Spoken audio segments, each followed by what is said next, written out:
Hello, everybody. It is March 11th at 4:33 p.m. My name is Sarah Bryden. I am the chair of the Portland, Maine Board of Education Finance Operations and Personnel Committee meeting. We are kicking off this committee meeting. Again, it's 4:33 p.m. Thank you for joining us. I'm not going to list every attendee in terms of panelists, but I will say that because we have so many lovely staff members with us today, so I'm not going to name everybody. But from the committee, we have myself, we have Board Member Figdor, we have Board Member Opperman. Board Member Knorr will be joining us soon as the final committee member. And then from the board, we have Chair Lentz and we have Board Member Grant joining us, and a number of esteemed staff members. So I'm going to give a quick overview of what everybody can expect for today's meeting. So we are going to hear from staff a quick explanation of how our fiscal year 25. And Student Representative McDonald is here as well. Thank you for the heads up and welcome, Representative McDonald. Okay, so we are going to hear an explanation from staff about how our budget has come to be in terms of its current format. And then we're going to get an explanation from staff in terms of the process that the district goes through when there's a reduction in force on the table and how all those puzzle pieces fit together, and then an explanation in a little bit more with a little bit more granularity in terms of the proposed budget that we have to discuss today, the areas of investment and the areas of strategic realignment of funds. So that's going to be part of the day as well. We're not voting on anything today. This is an opportunity for discussion and building understanding and also asking questions and things like that. So again, today is we're not voting on anything at this point. I am going to see if there is, so I'm going to open up the floor for public comment. If you are a member of the public and you'd like to give public comment, raise your hand in Zoom. And if we have anybody who is intending to do that, then I will go over the guidelines for public comment. But I'm just going to check and see. We do have one person at least, and so more hands might come up. But because we do have somebody who is going to be giving public comment, I'm going to go over the quick. Well, quick is relative, but I'm going to go over the guidelines for public comment in a committee meeting. So members of the public may speak on any subject directly related to the operations of the schools, except for personnel matters or complaints concerning specific employees or students. Those would be addressed through established policies and procedures. Comments are limited to a maximum of 3 minutes, 6 minutes if somebody's using an interpreter to make their comment. You cannot relinquish a portion of your allotted time to another speaker. Committee members are not going to respond to comments, so it's a one-way communication. Speakers must refrain from engaging in disruptive conduct, including but not limited to using vulgar or obscene language, threatening others using words or by other actions, using pejorative or discriminatory language with reference to a person or a group on the basis of their religion, ethnicity, nationality, race, color, descent, gender, or other identity factor, making defamatory comments exceeding the allotted time limits, talking over or interrupting others, offering repetitive comments, and offering comment on matters unrelated to the district's programs, policies, or operations. So if there's any public comment that's happening that's contrary to these rules, I will stop that. Again, if you want to give public comment, raise your hand in Zoom. Begin by introducing yourself with your name and address. I'll let you know when you have 30 seconds left, and then I'll let you know when your time is up. If you get to the end of the 3 minutes and you need a little bit more time, you can ask for that. So I'm going to get to the correct tab. So I have Stephen Scharf with a hand up. So I believe you are all set. Go ahead, Stephen. Stephen Scharf of Brackett Street in Portland. I was expecting this comment to be at the end of the meeting, not the beginning, so I wasn't quite prepared. But I want to first request that whenever there is a chart, the chart should always have a total at the bottom, or at the top. I don't care whether the top or the bottom, but several of the data charts that were presented have no totals. And thus, when I copied and pasted into Excel, I got the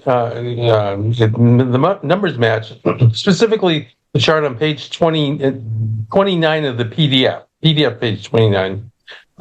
It presents staffing numbers that says there are 2,000 employees, which makes no sense at all. So there's something wrong in that chart on page, it's 18 in the document, 29 in the PDF. And specifically, it's saying that for Cliff Island School, there's 5 employees, which makes absolutely no sense.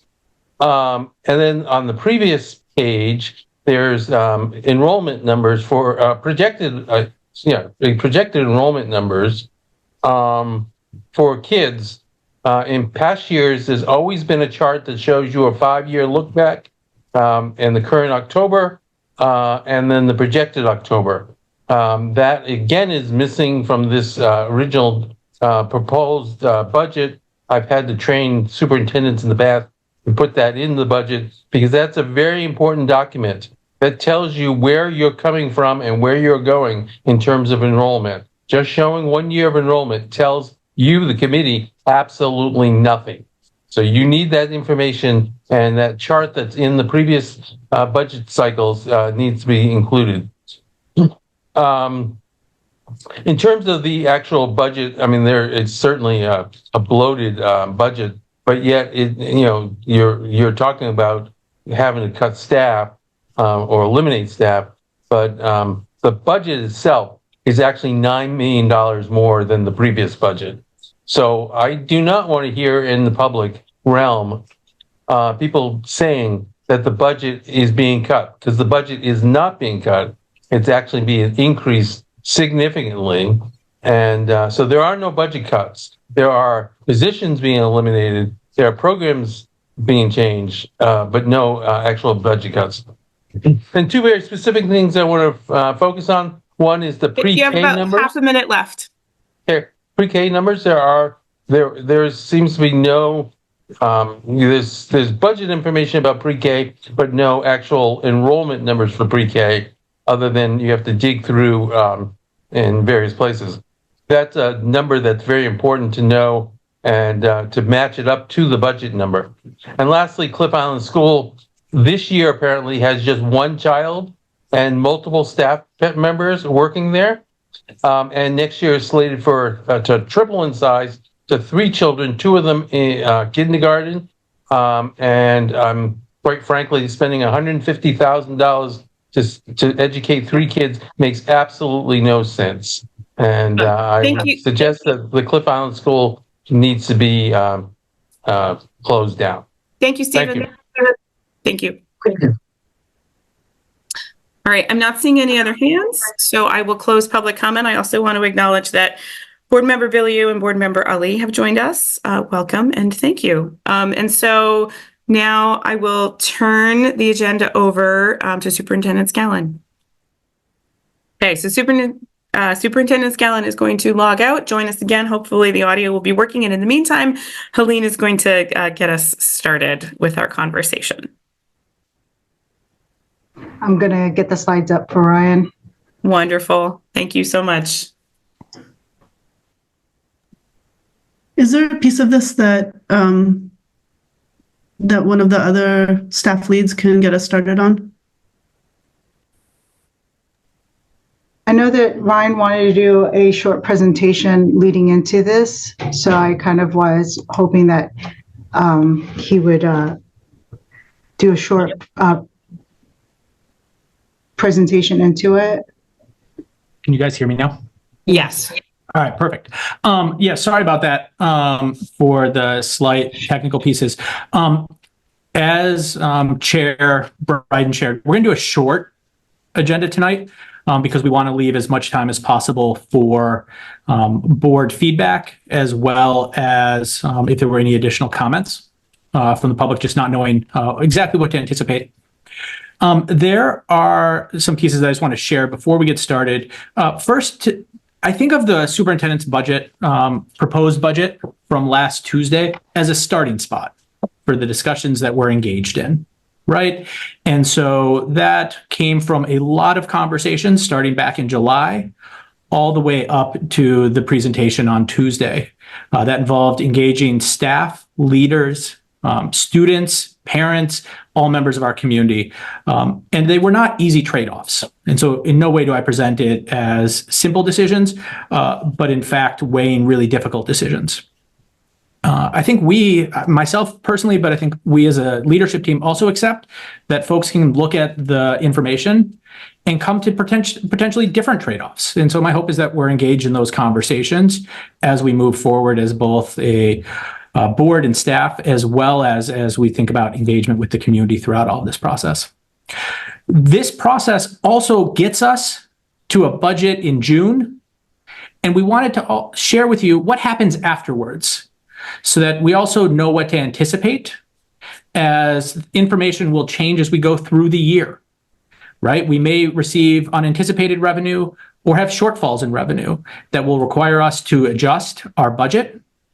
As it is a budget and not an actual. We may have increased expenses or decreased expenses that will allow us to adjust. And so we wanted to take a minute to just share that so that you could see how the budget fits into the whole context.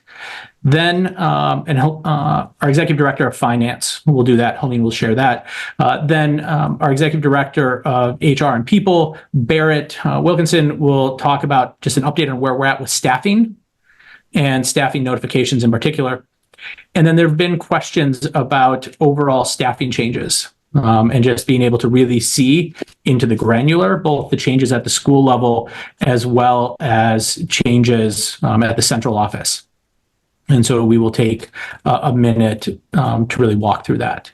And so with that, I'm going to turn it back to Helene to give you the context of sort of once we get to June and we have a budget, what are the pieces that you should anticipate happening after that? Why does the superintendent's proposed FY budget look different than the previous year? So in FY25 budget, the previous budget budgets included only the pre-K-12 programming, adult ed, and food service. And in this year's budget, the FY25 budget, we included the federal budgets, including IDEA, Title, the ESSER, or what we call COVID funds, and Perkins, as well as additional funding or reimbursements called CDS or Child Development Services. These are funding sources that you've, as a board, haven't seen in the past. And why did we include these budgets this year? We included it this year because with the loss of COVID funds, we felt like we needed to be clear with the picture when we rebuilt the budget. And in order to do so, we had to start from the beginning. So we had to implement what we call zero-based budgeting. And so in order to be more transparent, we started from the beginning. We started all the way at the base and rebuilt the budgets.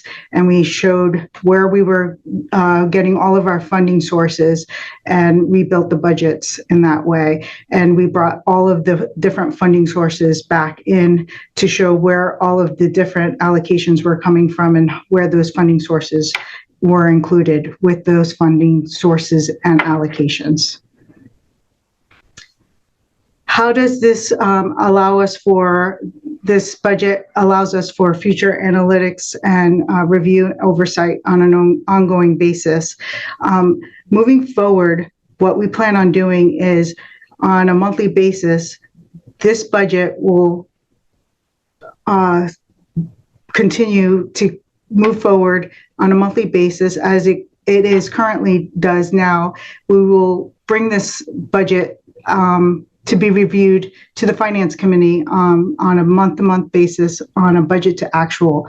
As you know, currently when we look at our budget to actuals, we do have a tendency to have some hiccups when we look at our federal funds because we don't have a budget to look at when we're reviewing our federal funds.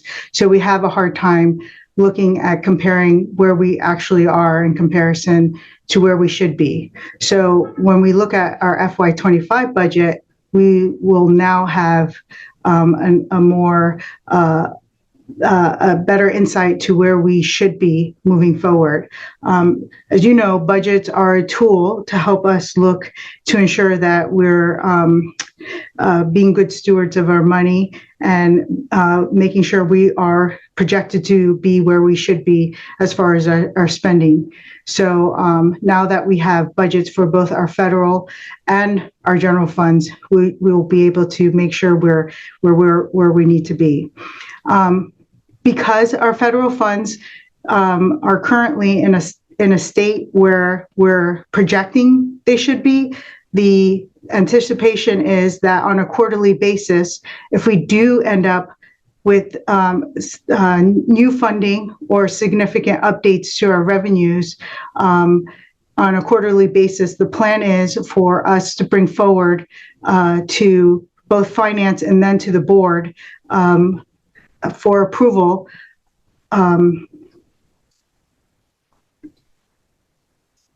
budget amendments so that we can provide the board with the plan to move forward with explanation on what the plan is to show how we plan to use those funds, including salary and non-salary impacts of how those funds are going to be used for the school district.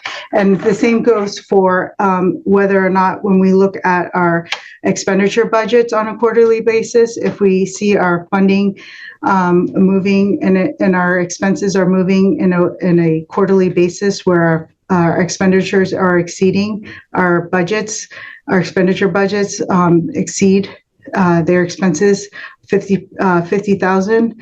We plan on bringing those forward to the board as well for approval instead of at the end of the year for budget amendments and doing transfers where we see where, for instance, let me give an example. If we originally budgeted to use funds from one place for, say, to use it for employees, and we were not able to secure employees to hire employees to use, and we ended up contracting employees instead, we would need to transfer employees, then we needed to transfer those expenses from the budgets of the personnel over to contracted services.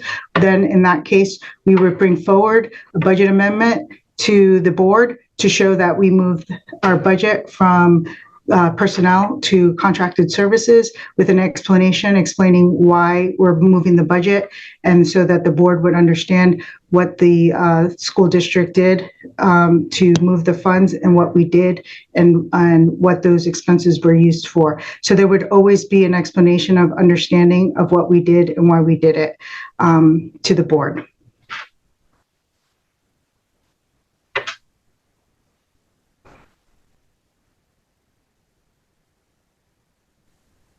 So I think the next couple of slides shift to me. Just a quick notes on where we're at with the shifts that are proposed in the superintendent's budget is that we have begun notifying staff who are impacted, particularly at central office. So at this point, I think that what's that? Barrett? Yes. Go ahead. I think we're just having a technical difficulty and a delay. I think you're good to go, Barrett. Okay. So, the superintendent did a round of town halls for everyone in the district. So that happened centrally as well as throughout individual departments. And then as he presented the budget Tuesday, we then notified all of the collective bargaining agreement bargaining units that are potentially impacted of a potential reduction in workforce. So that was sort of the next layer. And then we've been doing individual notification to folks centrally who may be impacted by this change. Either their position is being reduced, there's an adjustment to their position, something like they're moving departments. And our next step is that we'll be communicating to leaders just so there's broader awareness of what those changes are, because we really wanted to start with the individuals who may be impacted before that goes broader. So you can go ahead. I don't know who's doing slides at this point. So just so you have a little more context on the tentative staffing, Ryan wanted me to add a little bit of context just of these timelines. So we'll be starting to work with the collective bargaining units just to let them know more specifically. So the first part of the notice is very broad. We are predicting, a reduction in workforce in your bargaining unit. Now we'll get more specific.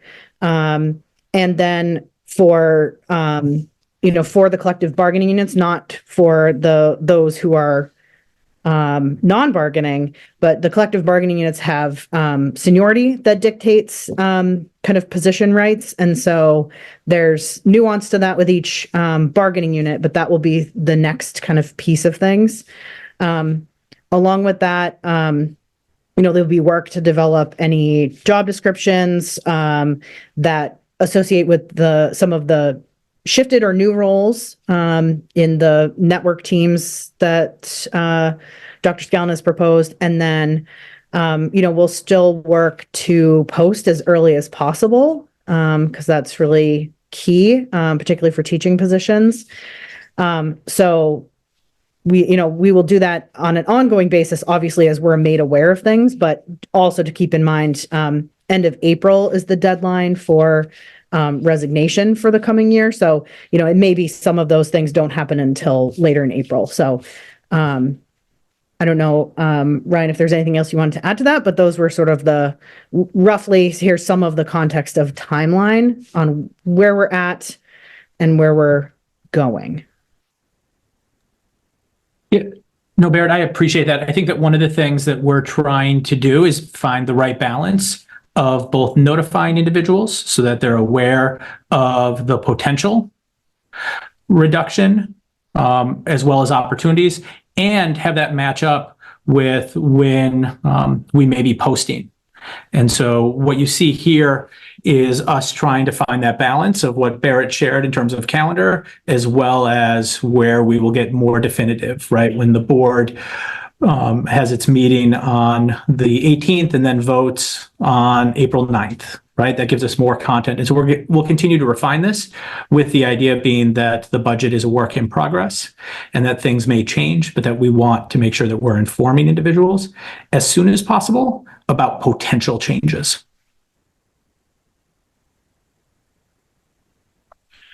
In board docs, we have detailed staffing counts for both schools and the central office. I'm going to talk briefly about the school-based staffing, and then I'm happy to answer any questions that exist at the end. And I'm going to go in a little more detail as requested around central office structure. Again, I will say this, there's no good and no easy trade-offs in this. This is an example of really trying to stick to our principles of figuring out what is the priority and what aligns with our strategic plan, and what we think will have the most impact on student outcomes. It's not a comment on people's current work or the impact, but simply the reality of the trade-offs that we face ourselves in. The spreadsheet that you have includes proposed staffing relative to the staffing in schools on March 5th. We did that because we thought that was the most accurate and telling way to share where there may have been reductions, as it's important to tell it relative to current state. There's also, as I want to talk through, two specific trade-offs that have happened and that influence as you look at the staffing spreadsheets by schools. The first is around this question of coaching and interventions. We're really fortunate to have at a large number of our elementary schools 2 instructional coaches.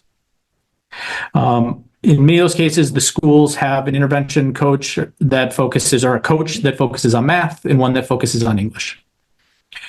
Recognizing that our strategic plan prioritizes English. And I want to be clear, like prioritizing doesn't mean that math or science or social studies doesn't happen. It has to do with intentional prioritization. We are shifting from 2 coaches to 1 in the proposed budget, but recognize that that coach will prioritize English, but there's other capacity at the school as well. All of our schools have principals, assistant principals, and teachers, in many cases, very experienced teachers that also have content knowledge. And so we're going to need to lean on other staff in the school as well, recognizing this reduction. Interventions are the same piece. We are prioritizing, making sure that all of our schools have a reading intervention, 1 or 2 staff members, and that they're provided training and the resources, because right now we don't have that consistently happening in all of our schools. These are strategic to align with the strategic plan. But one of the things in talking with principals, and they've all shared ideas around how they can do that balance of continuing work that's ongoing, but may not need the same level of intensity as a new initiative or continued prioritization. The second piece is around specials. So as I shared at the board meeting on last Tuesday, is we do have work to make sure that all of our elementary schools have kids get specials 5 days a week, and that for those specials to be drop-off specials. Right now it's uneven. Some of our schools have 5, some of our schools have as few as 3. And so that is work that will continue to happen over the next month with Dr. Atkinson Duina and our school principals to figure out exactly what that schedule looks like and the number of teachers needed to provide support at each school around that. And what I do anticipate is that there will be some sharing of that, which also provides opportunity for kids to have access to more than 2 or 3 different types of specials, but perhaps upwards of even 3, 4, and 5 different specials. And so that is the trade-off that we thought was in the best interest of students and in getting additional specials. And I recognize, again, the challenges of the trade-offs.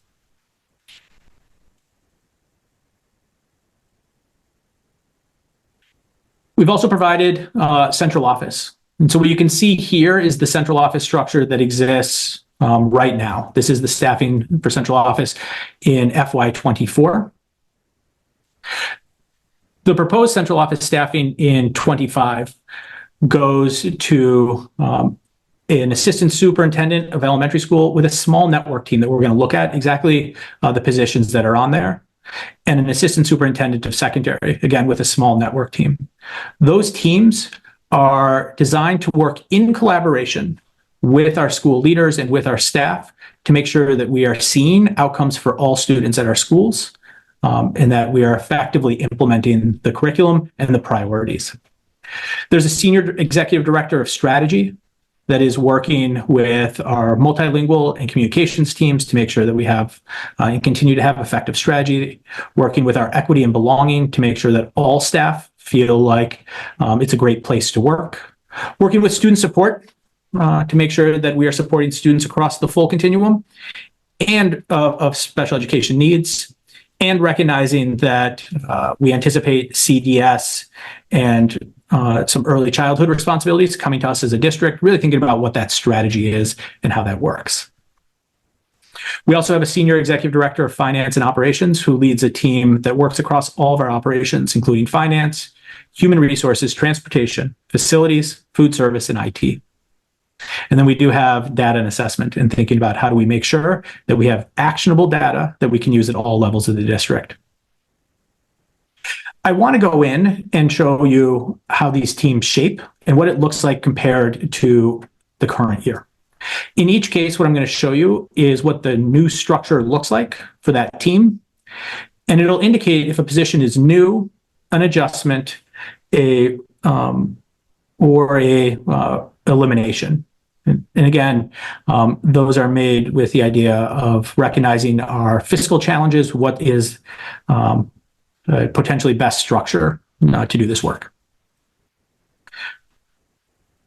So overall, you can see the various teams here. You can see that in FY25, we see a reduction in 8.8 staff across these teams, a 22.5 reduction across strategy, equity and belonging, family and communication, student support, and pre-K. We're going to look in depth at exactly what this is. And we see a slight increase in our operations. The slight increase is in transportation and in food services. There are offsetting of that, some reductions in human resources and in facilities. We're going to go through a lot of slides that look like this, so I apologize in advance. The superintendent's office is small. It is going from 5 individuals to 4 individuals. You can see a superintendent, an executive assistant that works for the board, the executive director of the foundation for Portland Public Schools. Our teachers union president needed a place, as we have an agreement with the union that they are split, and so we show them in the superintendent's budget. And then that last is a grant manager that has been working to support and to lead our COVID ESSER work, and that position is eliminated as the grant runs out. Our data team, recognizing the need to continue to build this team and to have actionable data, there is a proposal to add 1 individual that would be a senior director of data and analytics and support both the assessment work that we need to track student progress over time, as well as our other data needs across the district. Otherwise, the team remains the same. This is one of the 2 new teams that are really focused on the outcomes at the school level. So the elementary team would be led by an assistant superintendent of elementary schools. This and all of the positions are listed as adjustments because the full-time equivalent staff member, whether it's that individual or just the budgeted amount, is currently found in other teams. So the assistant superintendent of elementary schools, when we get to academics, you will see that position, not that title, but that FTE in the academics. And so what you see here is us shifting to this team model. We would have a director of elementary academics. This person would work closely with our principals, with our assistant principals, and with our instructional coaches at the school level to ensure that we're operating and executing on the academic priorities in the strategic plan. We have a director of elementary climate, a director of elementary ESOL, sorry for the spelling there, a director of elementary special education. And so these are individuals ensuring that our students who identify as multilingual or who have an IEP are receiving the support and services that they need and that they're making academic gain. We have an academic enrichment specialist, which is the current work we have going on with Wabanaki Studies and Black History. And then we have a mobile makerspace teacher that would continue. This has been in partnership with the foundation for a number of years. And this coming year, the foundation is going to pick up a significant portion of this individual's salary. And so you can see the district component of that. The secondary team follows the exact same structure with an assistant superintendent, a director of secondary academics, a director of secondary climate, ESOL, and SPED.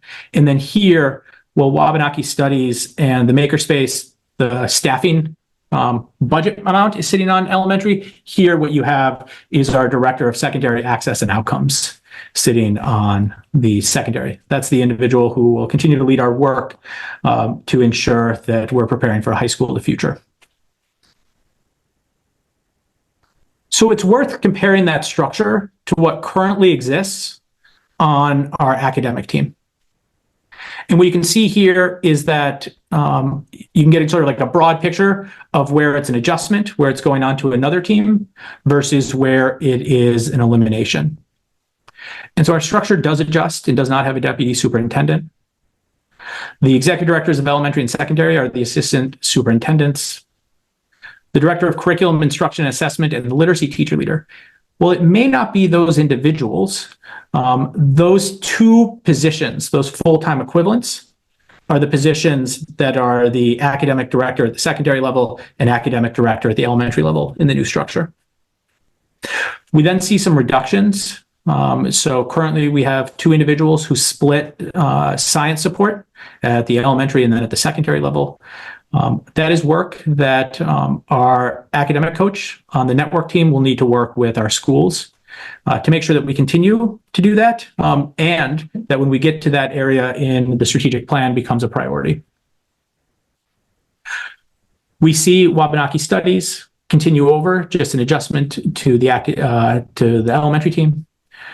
And then we see some difficult staffing decisions as well here around experiential learning, the tech integration coordinator, and the middle school instructional coach as reductions.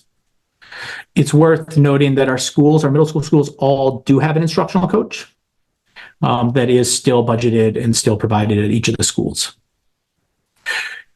You see a number of adjustments, and you see here a director of language development. That is an individual who would support ESOL and multilingual students at the elementary level, and then a second that would support it at the secondary level. We do have a reduction of, a small reduction in terms of specialist. You see the director of secondary access and outcomes, the High School of the Future work as an adjustment. You see the director of academic strategy and intervention. This is an individual who works closely with our academic team and sort of bridges also with some of the finance work, as they are the lead on our use of titles and larger grants. And then you see two executive assistants.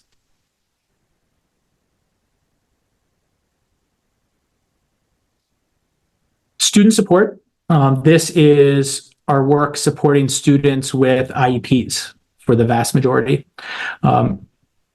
The first adjustment that you see is the Assistant Director of Student Supports. This is a position that supports social workers across the district. And this person would slide into student supports to make sure that we continue to have aligned support, recognizing that social workers don't just service students with IEPs, but they do provide student supports across the district. The next adjustment you see is around social workers. This is not an addition, but we have 3 social workers that work really closely with our schools, our community partners, and our families to support students who identify as McKinney-Vento. And here we're just moving them over here so that they can work closely with our Assistant Director of Student Supports. You see the Assistant Director of Elementary and the Assistant Director of Secondary. Those are individuals or titles that would move to the network teams to support students with IEPs. The clinical coach currently supports the technical work of social workers. There are 2 executive assistants. There are 3 compliance secretaries. Some of that work would be shifting to schools with the new coordinators. And then you see where we currently have 5 coordinators staffed at the central office level that support across elementary and specialized programs. These are the types of positions that we would find in our schools next year with that student support coordinator at the school level that we've budgeted. And so you see an adjustment as it is moving away from our central office into our school level. The strategy team is a new team this year. And so what you see here is just us changing Dr. Warren's title from Executive Director of Operations to Executive Director of Strategy. Pre-K, there is no change in the overall team. Family and communications, it's worth spending just a couple minutes here. The Director of Family Outreach is just the change in title to clarify that individual's work. We do see an add of an enrollment specialist. In the previous slide around academics, there was a reduction of 2 executive assistants. One of them did a lot of work around student placements in district and some work with student placements for out of district. And so we wanted to make sure this team that does really the registration work had some additional capacity for that. The next adjustments we have is we have an individual who does all of our TV and video work. There's a slight reduction in that total FTE. Make It Happen has a coordinator at each school that has not changed. Total right now, they have 1.5 managers and there's a reduction to adjust it to one manager for this coming year. The street team, these are 2 staff that work with unaccompanied youth, homeless students, in real close partnership with Preble Street. And so it's the same number of FTE. We just moved it from adult ed over to multilingual based on the students that they primarily work with. Community outreach and development specialists. These are individuals that support our volunteer work and our business partners at the school level. They have sort of a relationship where they sit on a number of schools and support this work. And so we just wanted to show it here, where it would go from 4.7 FTE to 1, with one person being full-time supporting volunteer coordination. Our multilingual homeschool liaisons, that was a COVID-funded, ESSER-funded set of positions for this year. It's been hard to staff. And so there's been a total of 2 FTE right now in it. And so we have made the difficult decision to reallocate those funds and prioritize some other work. And then the social workers is just the movement from family and communications to what you saw in the last slide around student support services. Equity and belonging. So there's a slight adjustment in the title of the executive director. And then no other changes except the HR data and reporting individual would unfortunately be a reduction in this proposal. Finance, again, you see a slight change in title, just recognizing the new organizational structure. The accounting manager and the senior financial budget analyst, that is an adjustment. What that really is adjusting the work that's needed from being one that's focused on the budget to really one that is supporting our accountants and all of that work. With the movement to ADP, we believe that we can do without a manager for payroll. And then the director of grants and academic resources that's the individual who we talked about on academics that is moving from academics to here, recognizing how much work they do around finance. Human resources. So we have posted for an executive director of human resources and operations. We need an individual there that can both manage the team as well as be the point for labor and employee relations. And so that individual is replacing those 2 FTE. And then the other big piece is we are going from 5 to 4 HR generalists. And then the HR assistant is currently our front desk. Our multilingual team will be covering the front desk, recognizing that the vast majority of folks who come to our main office and visit are multilingual members of our community. And then the HR specialist is a position that's split right now, where they're part-time on multilingual and part-time on HR. And so it maintained the multilingual part of the position.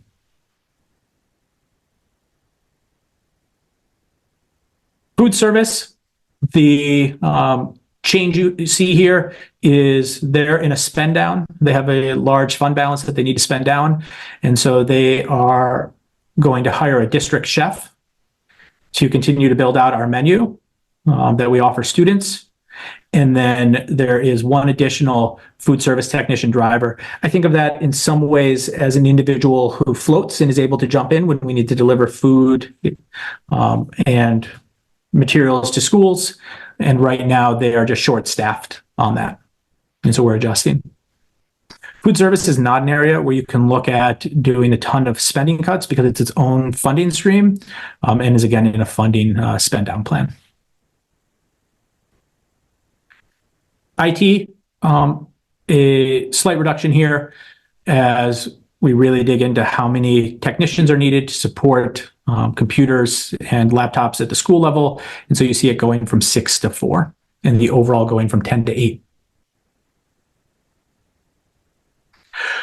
Transportation, there's a couple of moving pieces here, but just to give it to you at a high level, the first 5 positions is really just a slight change in structure.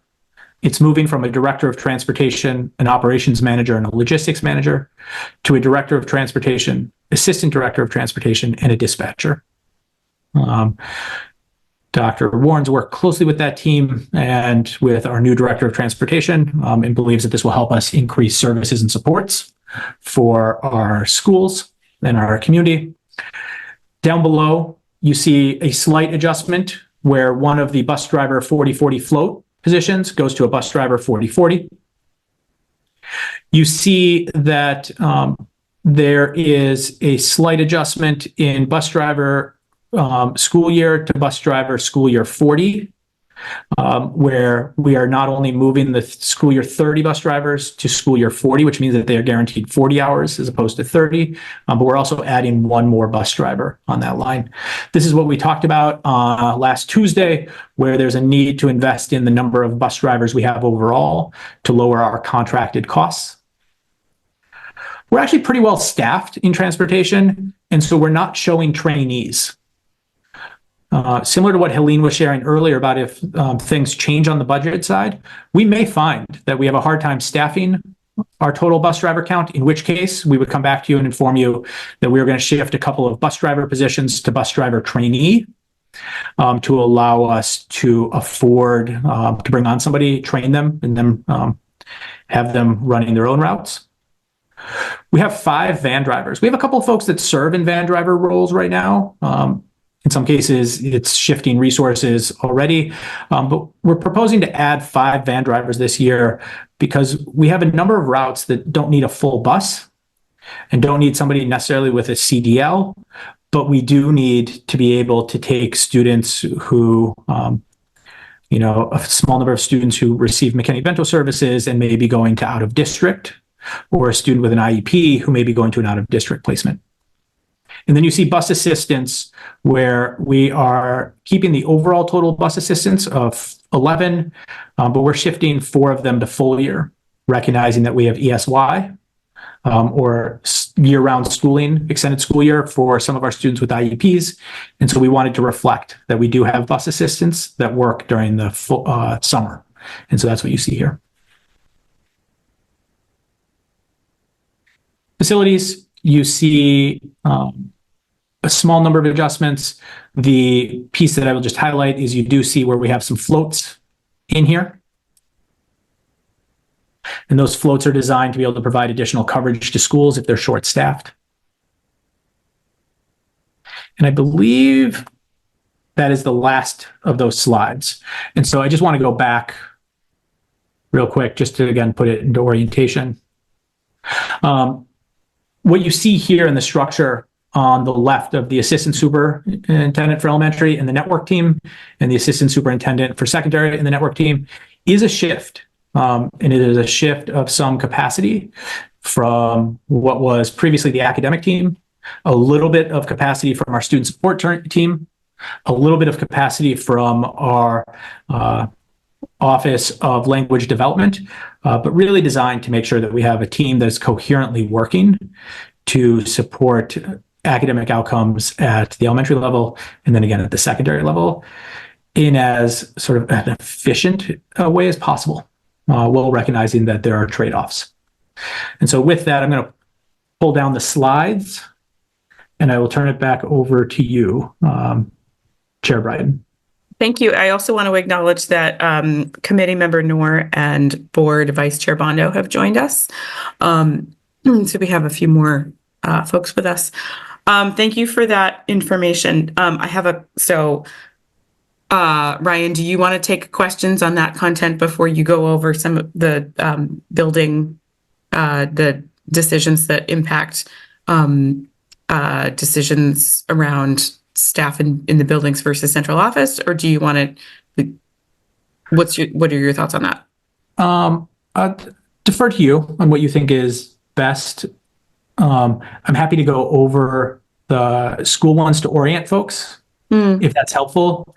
That may be helpful to do and then allow folks to digest as opposed to going in depth by each school. Yeah. I was expecting to get sort of all of the slides and then all of the questions at the end. Board Member Figdor, I'll let you ask your question, but after that, Ryan, are you okay with forging ahead with the Yep. school slide? Super. Okay. Board Member Figdor, go ahead. No, it's just, thank you. Thank you, Chair. It's just gonna echo that, that I'm hoping we can get through the staff presentation and then move into questions, and just acknowledging it's already 5:25. Yeah. So if the superintendent can move as quickly as possible. Does that work, Ryan? Yeah. Super. Okay. So let me see. I can't tell on my screen if that is big enough. I don't think it's big enough. No. Great. Let's blow it up. Okay. So I'm going to That's go much better. through just to orient you to this sheet, because I think that's the best way to do this, and share with you where you will see trade-offs and movement. And so the first column for any school, well, first it's worth just talking about the staffing, the enrollment assumptions that are here. It's hard to do for our size district when we think about, we're in March right now and we're thinking about next year. And so what you see us doing is rolling forward our current enrollment into next year. And so you see that the number of kids that we have in first grade here at East End of 50, we assume that 50 students will be at East End next year in second grade. And so you see that rolling forward. That allows us to think about exactly how many classrooms as an estimate and a starting spot within this. If we scroll down within this, you'll see specialized education or special education enrollment, the same thing, right? We're assuming that the student population at East End this year, the actual column, will look similar to next year. Multilingual, the same assumption. You then can see your McKinney-Vento and homeless count are chronically absent, because we use that as we thought about the number of support staff needed at a school, and specifically around social workers. You can then see where we're doing class counts, the number of cohorts or classes based on the enrollment that we went at above, and that helps us know how many teachers that we may need across this. So if you look here, right, there's 2 pre-K classes. And so you see an assumption of 2 pre-K staff. You see then that there's 20 other classrooms. And so you see 20 education staff. And so that's what's happening here. At the middle school and the high school, because you have subject-specific teachers, you see a slightly different formula being applied. And so for each school, what you can see is you can see the number of instructional staff. And you can see it broken down by the number of pre-K teachers, classroom teachers, specials teachers at the elementary level, librarians, and then reading math intervention staff. One of the things is we wanted to capture the number of staff that we have in leadership roles, number of teachers that we have in leadership roles as well. So you see our teacher leader count. This is on top of what is shown above. And so at East End, currently they have 2 instructional coaches and 1 school culture coordinator. The proposal for next year is that they would have 1 instructional coach, 1 special education coordinator, and 1 school culture coordinator. You can then see special education teacher counts. You can see multilingual teacher counts. You can see education technicians. One of the trade-offs that was made in the budget was that you will often see at the elementary level, the number of general education technicians that they have goes down as we've increased the number of teaching staff providing interventions. You can see school leadership, principal, assistant principal, and then the director of co-curricular is only at the high school level. That is what I think of as your athletic director overall. You can see administrative staff, and you can see FY means full year, SY means school year. And so you can see those positions as well as the community school coordinator, the extended learning opportunities coordinator as well, where those are currently staffed. And then support staff. I just want to highlight here on support staff, there are a number of positions that are currently showing on the central office budget, but will eventually move to school-based. As an example, physical therapy. We show the total number of physical therapists on our central office budget. Once we have visibility into exactly who will be in our buildings next year. Our student support team will build a schedule for our physical therapists. They will talk about how many days or how many hours they're at each building. And then that percent of the individual will shift over. And so when you currently look at the comparison here, if you were looking at East End, you would see that they have no speech on there. They do receive speech services next year. It just has not been reflected onto this because we didn't want to present a false sense of exactness as we work through this. Then you will see facilities. In facilities, you will see a slight reduction in overall staff as the facilities team has worked to look at square footage in all of our buildings to determine exactly how many custodians are needed based on square footage and based on the National School Custodian Association or Custodian Association and their recommended square footage. You can see dedicated subs are here. This was a trade-off, but this is one that was high on the list of our school leaders to make sure that we maintained. Because the reality is that teachers will at times need to be absent because they're sick, life happens, and we will need to cover classes. And having dedicated subs on the budget is a relatively cost-effective way to ensure some consistency when staff are absent. At the bottom of this, because it's been asked for, it's also provided here. You can see total square footage as well as total classroom counts. The total classroom counts, I believe, was asked for by the board to give a sense of overall number of classrooms that would be available. That classroom count is from each school doing a detailed review of the overall number of full-size classrooms that they have. And so that is what you see here.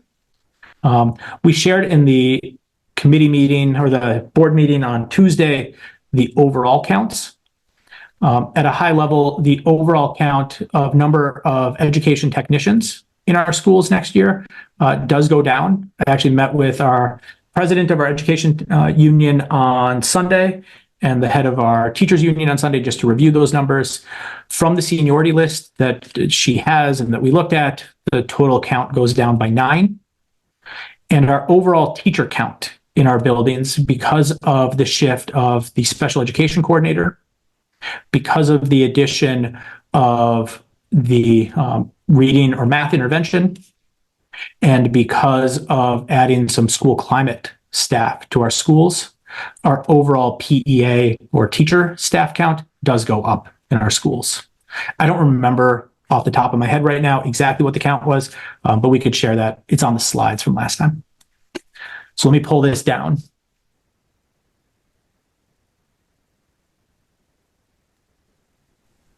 Thank you for that.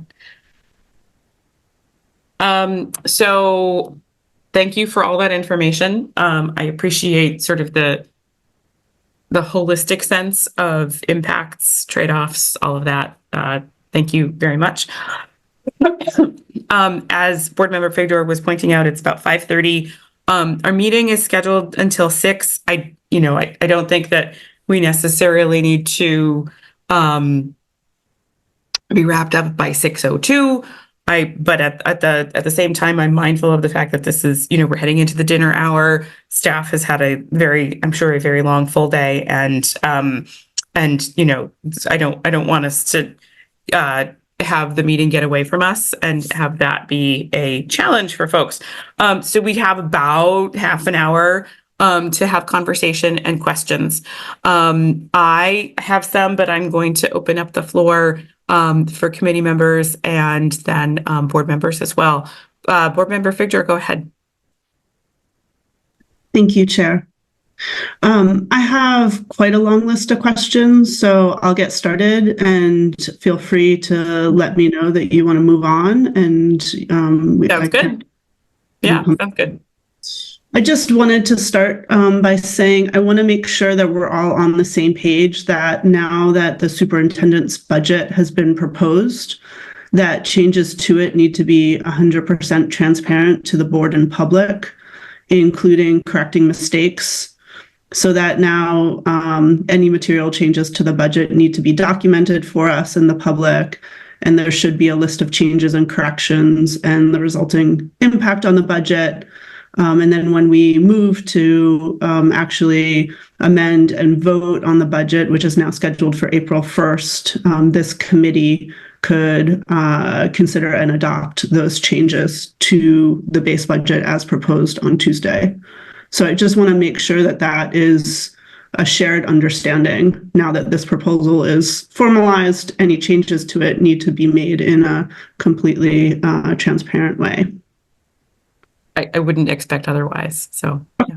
Awesome. Thank you. Thank you so much. And then I'm just flagging, I appreciate, potentially going a little bit later than 6, but not, it sounds like not much more.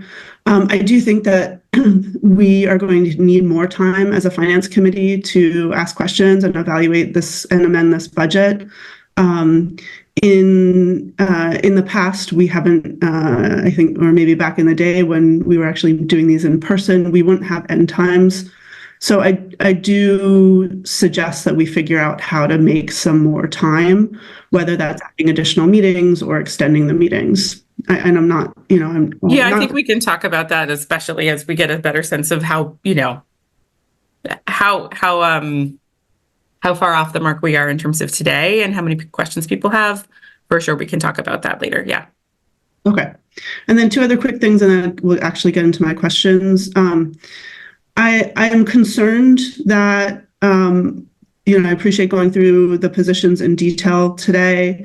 I'm concerned that positions were eliminated without consulting the people leading the work and having them be a part of the process to consider changes, and also without a theory of action being articulated for how to carry on their work. And I also want to acknowledge that the board didn't receive the information about what's included in this budget and what's excluded until after midnight on Friday going into Saturday, and that it wasn't available to the public until it was posted in board docs for this meeting.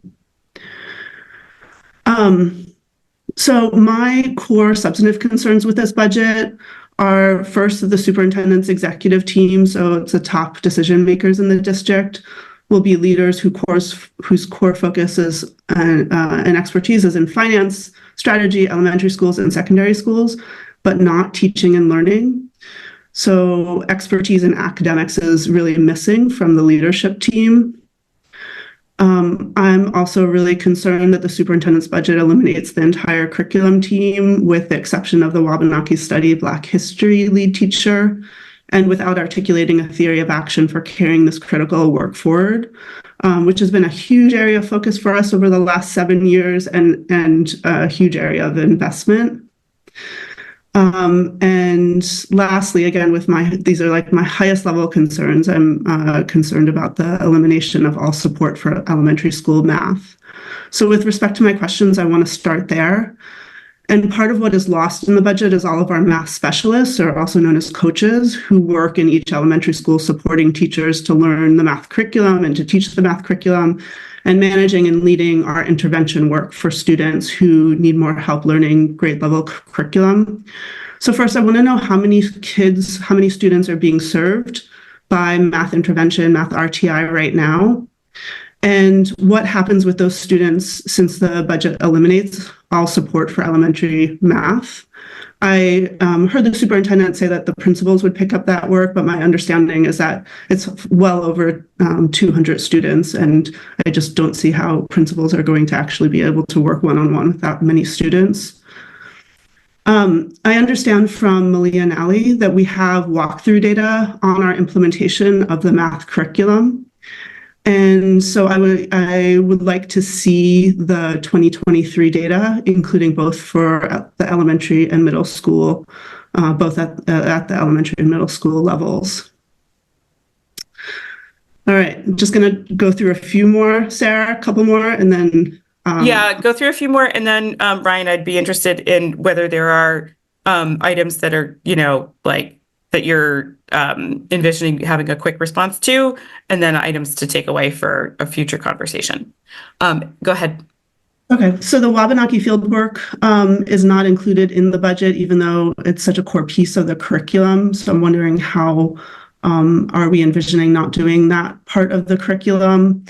I'm wondering also about Black history at the secondary level. I understood that we were developing high school level courses as well as what the plan is for Wabanaki, our Wabanaki curriculum at the secondary level.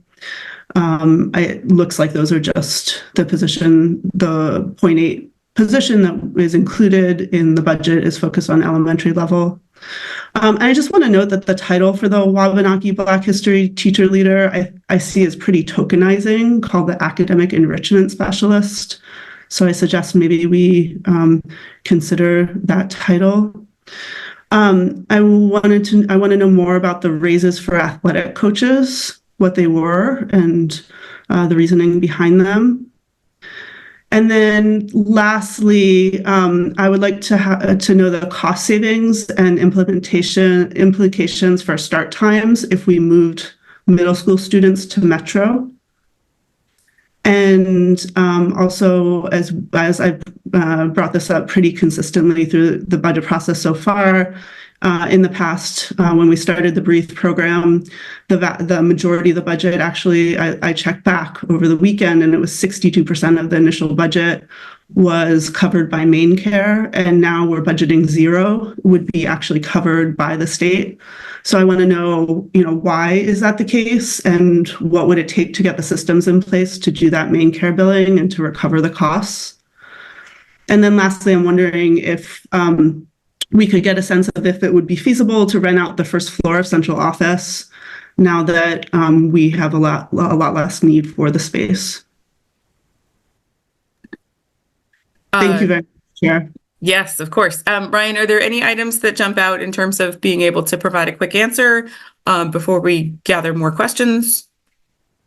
Yeah, I think there's a couple that, right. First, again, I want to acknowledge difficult trade-offs and that reality. The quick, just on the renting out of the first floor, recognizing the amount of water damage that actually happens in our first floor, and the amount of work that's done on that. I actually don't think it's feasible or actually able to be, but we should look at our central office and its location, and whether it continues to serve our need as we move forward. We have reached out to Metro to figure out cost and potential cost savings. We also recognize in conversations with our community that that is probably a longer conversation as we think about the idea of shifting middle school kids to Metro. That's the feedback we've gotten in community sessions. But we may as a group decide that makes sense, recognizing the financial challenges. I don't have in front of me the actual change. The raises for athletic coaches, our contracts call for that to be a raise. The raise is 1.5%. I believe the overall total, when I looked at the budget for raises for that, was $16,000. And so it wasn't that significant. And we wanted to prioritize making sure that we continued to invest in students having athletics, students having enrichment on it. I can look to get you guys the walkthrough data. I will say that we've been going through for the last year a strategic plan that talks about a theory of action. It talks about prioritizing across 5 years work that is about intensely focusing on an area and continuing to build it up and review. And so it is not, as we talk about in the strategic plan, it's not that the work stops. It's not that all of a sudden our elementary schools aren't teaching that subject, but that there's an intense prioritization around making sure that we have the work around English and reading happening at a really high level. And so that is a piece of it. One of the things also, and I was reminded of this when I visited a school today that hasn't had a math coach for much of this year. And I had the opportunity to visit with the principal. And one, I was just reminded of the amount of content expertise that we have in our building, from our coaches to our principals, to our assistant principals, to our teaching staff. And so it's not that the schools go from yes to none.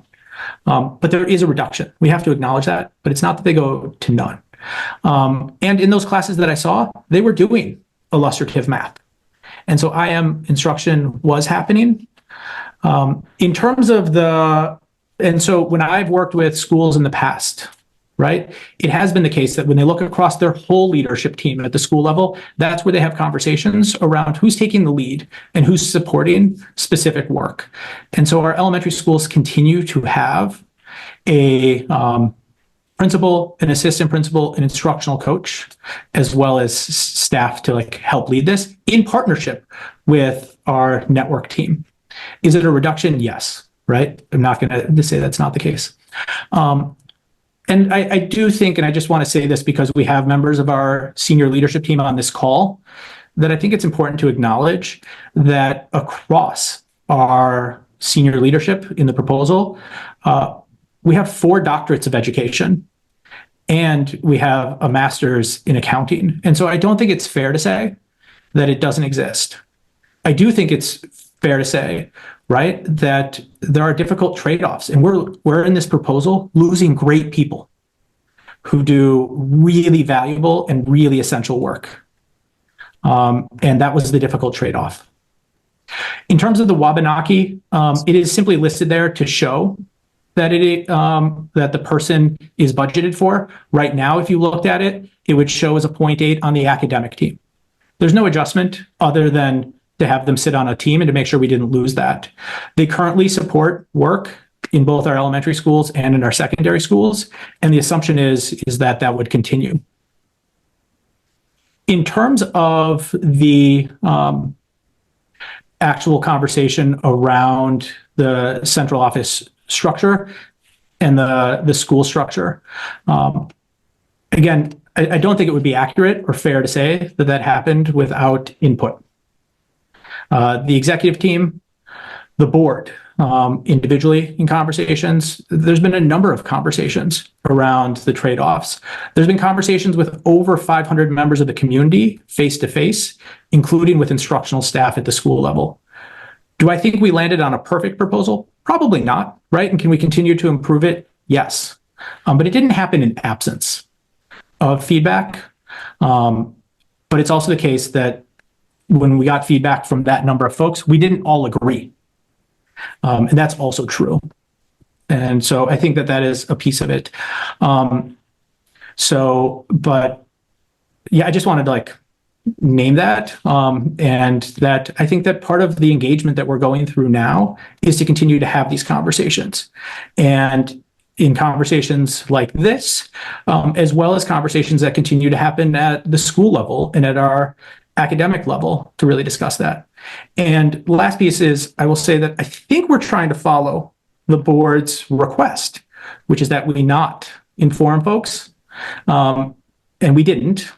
And then we inform folks, but we informed them of the fact that the proposal does not have their position, because we felt that that was important to do before we went to this level of detail. And this level of detail that we're sharing here in committee, but that we also walk through with staff at our executive team level and with individuals on the board level across many days. Great, thank you for that. Board Member Opperman, go ahead. Sorry, can I just get a clarification? When did we say not to tell people as a board collectively? When did we agree not to let folks know about their position? Sorry, just clarification. So let me clarify that just a little bit. So in our February 13th Finance Committee meeting, we had shared that our intent was to let folks know about the potential. And it was requested and I think agreed upon that we would wait until the board had an opportunity to review the potential changes. And then at the board meeting on Tuesday, I think it was raised, and if I misunderstood this, like, I apologize, that was not the intent. But our board meeting on Tuesday, I think it was agreed upon that we would inform folks of the possibility so that we could have the conversation this afternoon.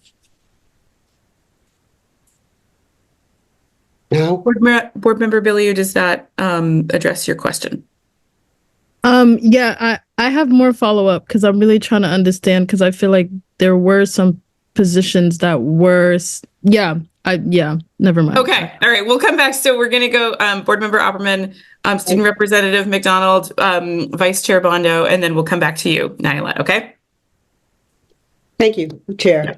Thank you for the presentation, and I want to acknowledge how I appreciate the detail and comparisons within the budget presentations and the details, because I've been looking for that for a year, and I have a sense of where we're going now. And among a couple questions I have, well, a couple statements. One, I agree with all of the comments in the emails that we cannot decrease, we cannot eliminate mathematic instruction, certainly not in elementary school.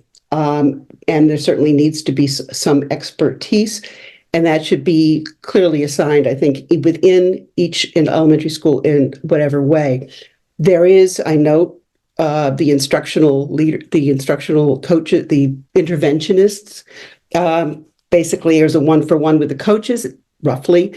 And I thought, I don't know what the plan of moving positions and personnel or what those individuals would choose to do, but I would hope that they would consider it. And I guess my question is, when we move a position, do we move the personnel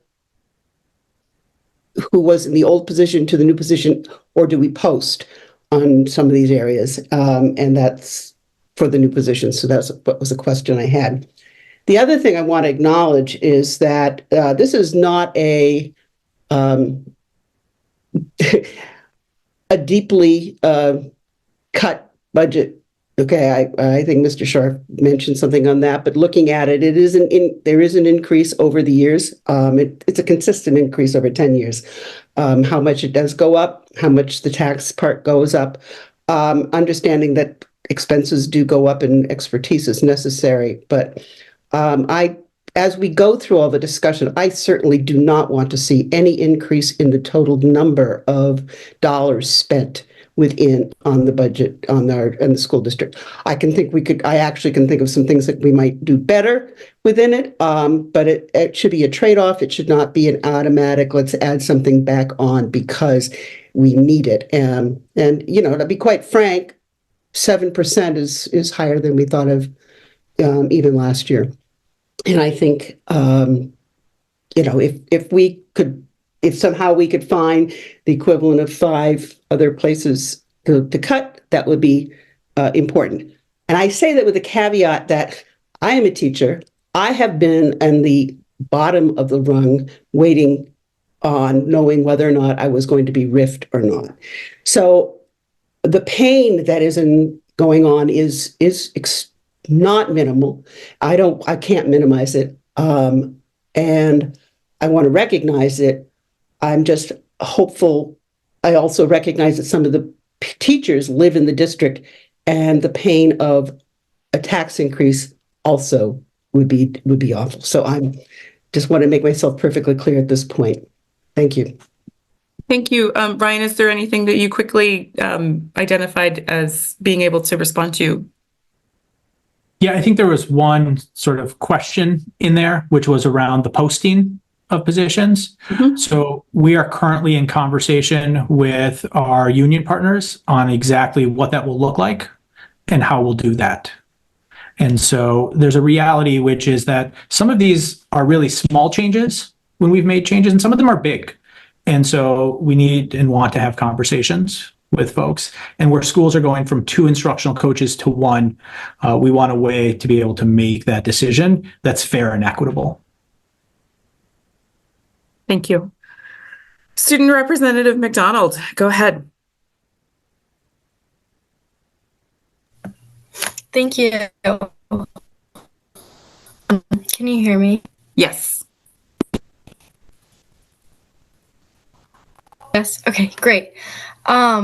So I have a few questions about a lot of things. So first of all, what really are the math coaching positions? Because I assume that they're not the math teachers, right? Because I've seen a lot of correspondence about those and I'm not super clear. Do they just give extra support? They do a combination of things. So they both support our classroom teachers, in terms of effectively implementing the curriculum. And so they'll coach teachers, they'll observe a teacher, they'll co-plan with the teacher, they'll model, right? So they help first build like the muscle of the teacher. They also do provide intervention. There's other staff that support them in that, but they do provide intervention for our students as well. Okay, thank you.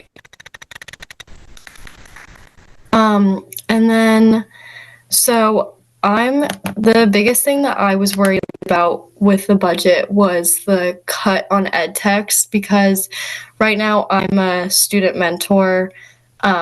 It's pretty much like a teacher aide for a co-taught science class, and not every student in that class like has a personal ed tech, but like I personally like the ed techs, they just do so much, and they have like such a great importance to these students. And there's another class mentor in that class, and for the students that don't have ed techs, we like personally work through, like we stay by the student side and like work through every part of the assignment with them. And it's like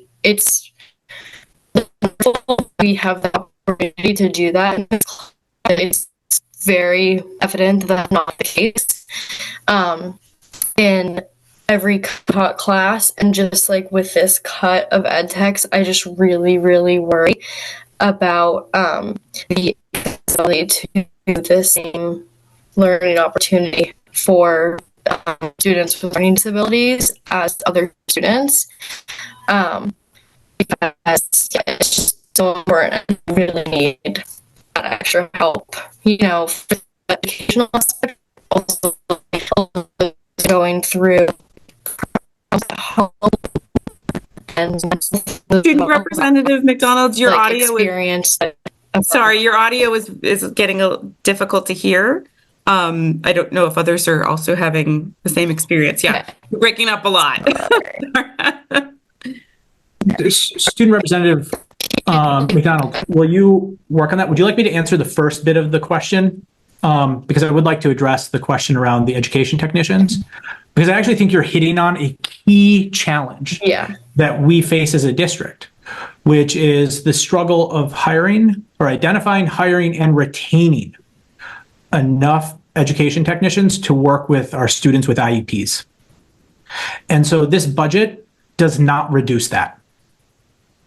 And so it still keeps our commitment to working to staff for all of our special education technicians. There's not a reduction proposed here for that, recognizing the need. One of the things that we talked about shortly as a group last Tuesday was about upcoming education technician contract negotiations, right? And one of the pieces there is about making sure that we pay our education technicians enough that we're competitive with surrounding districts so we don't have vacancies. And so what you see here is the tough, but I think appropriate prioritization of making sure that we're first staffing and filling our special education technician positions, and then where possible, having them in other spots. And so it is exactly aligned to supporting students in the class where you work. Okay.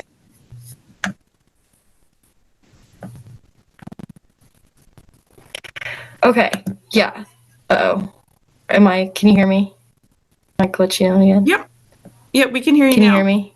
Yes. Yep. Okay, great. Did Sorry, you have more questions? the connection's a little iffy. Thank you. Yeah, just a few more, if that's okay.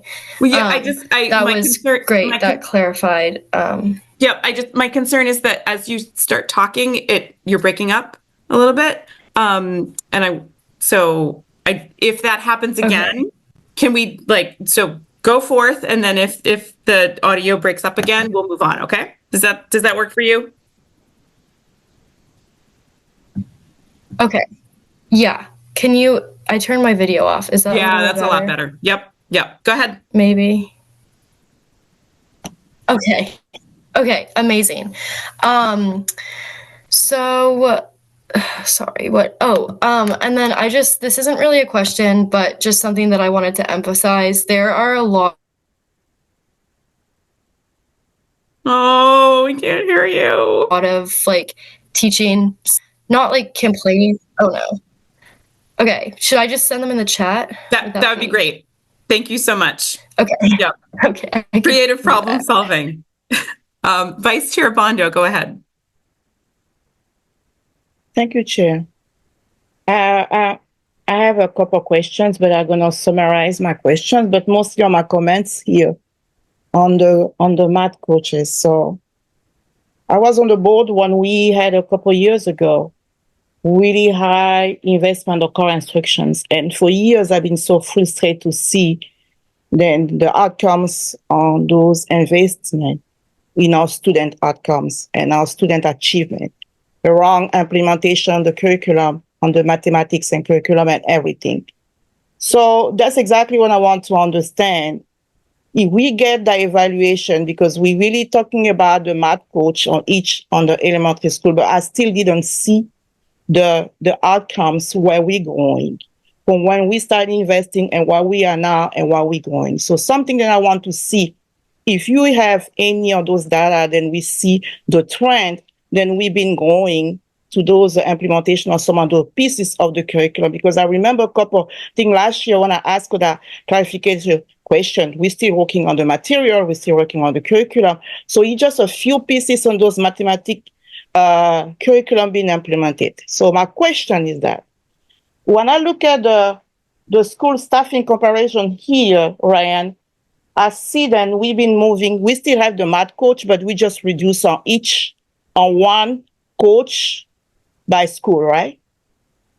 Because I saw some school, like the elementary school. I see some other elementary school they used to have two. Now we're just moving on one. So each of the schools, except, and I got to remember off the top of my head, except for a couple, maybe Cliff, obviously, and then maybe Peaks, don't have one, but otherwise the movement is to go from 2 to 1. Okay. There is a piece to align with the strategic plan, right? Where we really talk about making sure that we're implementing and seeing outcomes for English, that there will be a prioritization, but it doesn't mean that it doesn't touch other areas, and it doesn't mean that the schools stop doing those things. But so you still have an instructional coach. We do have right now the luxury and the benefit of having 2. Oh, okay. All right. And on the EdTech trees, then I see we have reduced a lot of the East End schools. So I'm just wonder what they mostly do, because if I heard you well, I mean, we're reducing those EdTech tree and we adding some teachers on the reading and intervention. Yes. So what you see at East End and what you'll see at schools, so like East End is a good example. In the chart you're looking at, it goes from 19.5 to 17. Right. And so it's a reduction of 2.5. Mm-hmm. And up above, you see that the number of reading math intervention staff go up from 1 to 2, and in some schools from 0 to 2. And so that's the adjustment, is that you see a shift from an education technician pulling out a student and providing some support, and in some cases research-based, in some cases support, and to a teacher who we would be training in the intervention programming. Oh, okay. Thank you. And one of my questions is on the social worker. So we're moving 3 on the multilingual and move them to the elementary school, or they're going to be across all the schools? So there's 2 different pieces going on with social workers. One is about increasing at schools with high numbers of McKinney-Vento students, okay, an additional social worker to provide additional support. We also have 3 social workers that currently sit on our multilingual team that support McKinney-Vento students, and we're simply shifting them from an organizational end, from multilingual to student support services, so that they can work closely with our assistant director of the social work, for lack of a better title. And so it's just to make sure that they're aligned. Mm-hmm. And part of the conversation we've been having with schools is that those 3 social workers provide support across the whole district. Okay. And so they look across and say, how are we partnering with Preble Street? How are we partnering with other nonprofits to make sure we're effectively supporting students at Motel 6? And schools are still responsible for making sure that they're working with the individual student. Okay. And I just want to give my opinion here. When I look at the structure, then you just put in place having the executive, I think the assistant superintendent for the elementary school and the assistant superintendent, and having the team. So that means I cannot see the change happening. I mean, the academic team just been moving to those specific areas, working with elementary instruction and working to the secondary instruction, right? But I mean, they are all leading in the school building, but not from the district, not from the central office. So I do think there's a slight change. One, there's a slight change just in terms of like orientation to really being about implementation and the outcomes and less about the development. The district has done a great job over the last several years of really building up academic visions. Okay. And so we have those. And now it's about really supporting to make sure that they're getting implemented in our schools and that we're seeing student outcomes increase, right? To your first statement about making sure that we're seeing outcomes for all students. And so that's a piece. There is a reduction overall as we move from a like real content specialization to having, an academic director that would be partnering with our schools across many subjects. Again, aligned with the strategic plan, aligned with the prioritization. But one of the things I think is particular is, again, it clarifies this idea of who do folks report to and what are they accountable for. Yes, that's in a way exactly that really gets outcomes as the measure. Okay, that's just a structure that I really approve, and I think I'm gonna be in favor because that's exactly what I was looking for years. We know exactly what's going on, and I think that's going to be a good trajectory that I would like to watch forward. So I have a couple more questions, but I can hold on that. Thank you so much. Thank you.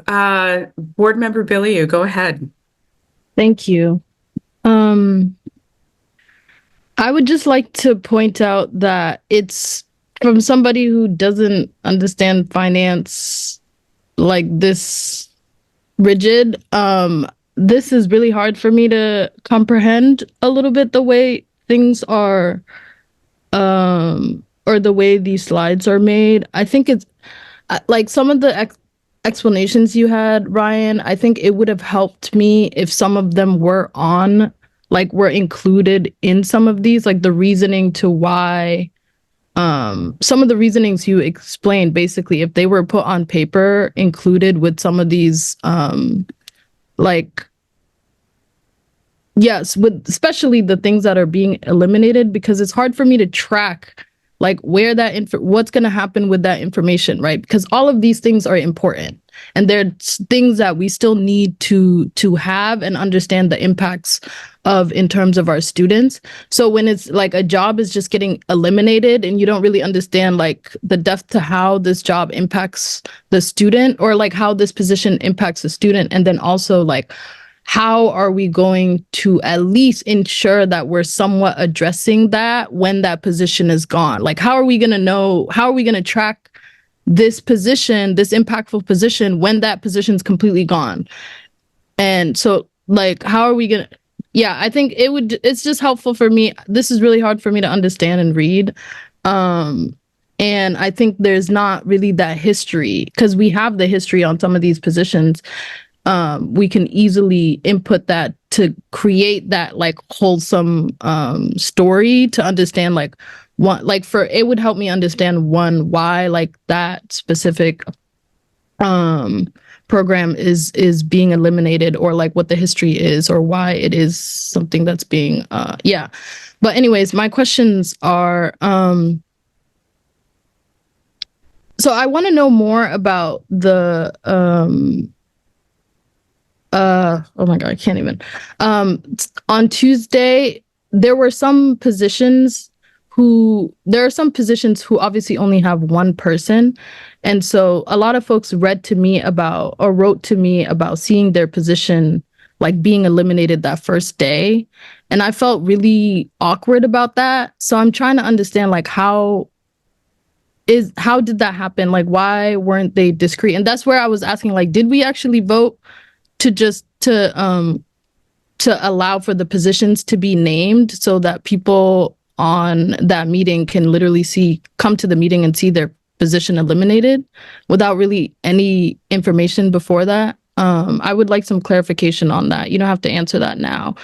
And then I'm wondering, we had a conversation about how we were going to allow the principals to choose which programs or which positions in their schools were going to be cut. Is that the case? Did they have autonomy in making those decisions, or? Okay, so. No, there was not autonomy where they were doing it at that level. There were conversations that happened with school leaders throughout the listen and learn. And we did get feedback in the budget process where we brought together leaders at the middle and high school level and at the elementary level to talk about the budget challenges and how they would prioritize. And so we got feedback from that, but we didn't have them select which programs to use or not to use. The other piece is there is a nature that as we go through this process, we're going to have to be able to recognize that each school culture and their context, their context is different, right? And so we will need within the budget to be able to sit down with a school leader and say, great, now based on these priorities in this budget, how do we want to think about the use of your instructional coach to achieve these outcomes? And so that's where school leaders are going to make some decisions at the local level based on their context and with their team. In the same way that we talked about this idea of we're moving to every school having 5 specials at the elementary school level and having conversations with the community about what those 5 specials are.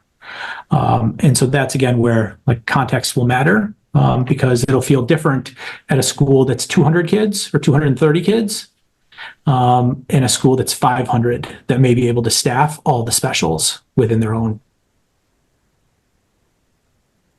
Okay. I don't know. Maybe I misrepresented that conversation. I thought we were talking about overarching decisions about the budget and then allowing them to choose like specifically which programs out of their schools. So maybe that's.